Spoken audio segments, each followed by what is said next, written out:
Grazie Presidente. Oggi stiamo discutendo delle mozioni per stabilire un percorso in parte diverso da quanto prevede l'articolo 138, quello di un comitato bicamerale con poteri referenti sulle proposte di riforma costituzionale. L'oggetto della nostra discussione non è particolarmente entusiasmante agli occhi dell'opinione pubblica e anche di chi fra noi ha presente l'urgenza di parlare con fatti concreti all'enorme bacino di elettori che, sia attraverso il voto, sia attraverso un astensionismo record, chiede di avere una democrazia effettivamente rappresentativa e insieme governante, dopo 20 anni e più di annunci di riforme istituzionali mai portate in porto. I cittadini hanno per questo la percezione che la politica, anche nella discussione di oggi, sia ferma ancora a un palo, ancora a discutere di procedure e di metodo e non del merito, perché non ci sarebbe in fondo in Parlamento la volontà di un vero cambiamento, ma piuttosto quella di tirare avanti per l'autoconservazione di classi politiche tradizionali. Percezione negativa che all'esterno di quest'Aula vale massimamente con riferimento alla discussione sull'intreccio tra riforma costituzionale e legge elettorale, tra chi vuole ad ogni costo il cambio prioritario del sistema elettorale e chi sostiene invece che questo vada condizionato alla forma di governo. Avendo da subito espresso delle perplessità sul meccanismo della Convenzione, sono lieta che il percorso sia rientrato nell'alveo parlamentare, essendo questa la sede legittima della rappresentanza popolare. Il Comitato parlamentare può essere utile soprattutto nelle condizioni politiche in cui ci troviamo ad operare, con una maggioranza politica netta alla Camera e una solo relativa al Senato, con un governo di grande coalizione a cui abbiamo dato la fiducia per ragioni di responsabilità verso l'interesse del Paese.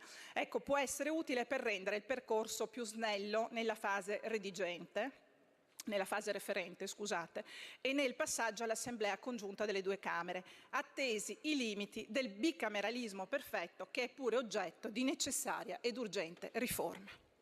Alcune condizioni devono però accompagnare il percorso.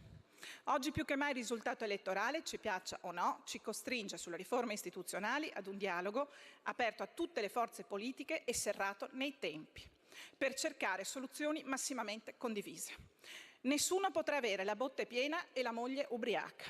Il percorso richiederà perciò il massimo sforzo di prudenza e mediazione, ma dobbiamo dimostrare anche al Paese, e questo è soprattutto compito dei leader delle forze politiche, che quello che guida questo sforzo non è un gioco tattico per il proprio interesse di bottega, ma una veduta più lunga dell'orizzonte della prossima campagna elettorale e la volontà sincera di dare al Paese un sistema istituzionale equilibrato e funzionante. Può aiutare in questo un programma di lavoro stringente, con progressivi step cadenzati e verificabili da parte dell'opinione pubblica, oltre al termine di verifica dei 18 mesi che si è dato il Presidente del Consiglio.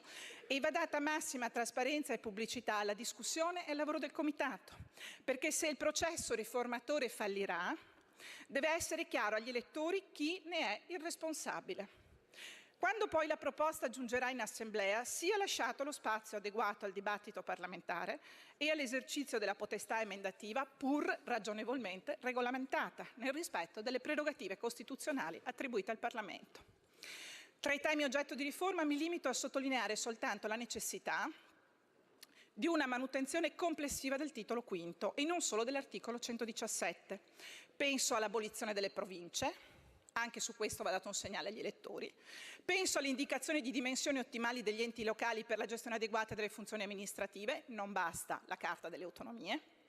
Alla messa a punto finalmente di un federalismo equilibrato, autentico, responsabile e solidale, sull'esempio di altri paesi, penso alla Germania, che hanno dimostrato come l'autonomia regionale, se responsabile e coordinata in una leale cooperazione tra i livelli di governo, può essere fondamentale motore dello sviluppo economico e democratico di un Paese.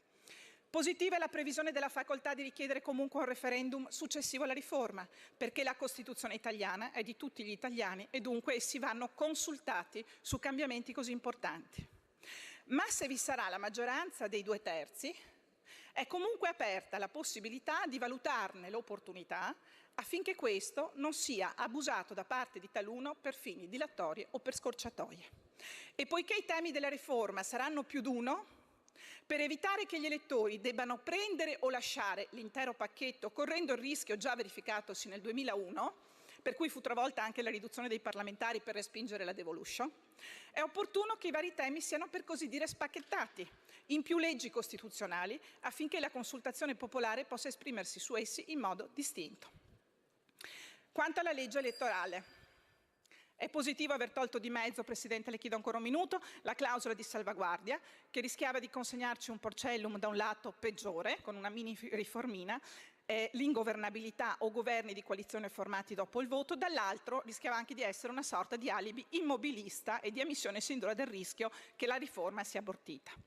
C'è chi vorrebbe una legge di 2 righe che abroga il porcellum e faccia rivivere il Mattarellum. Personalmente è una soluzione che non mi dispiace, ma nelle condizioni date, nell'attuale composizione del Parlamento e dell'impegno da noi assunto dando la fiducia al governo Letta, concludo, non possiamo ignorare, proprio mentre sta partendo il processo, la necessità della massima condivisione che in questo momento non ci consente forzature.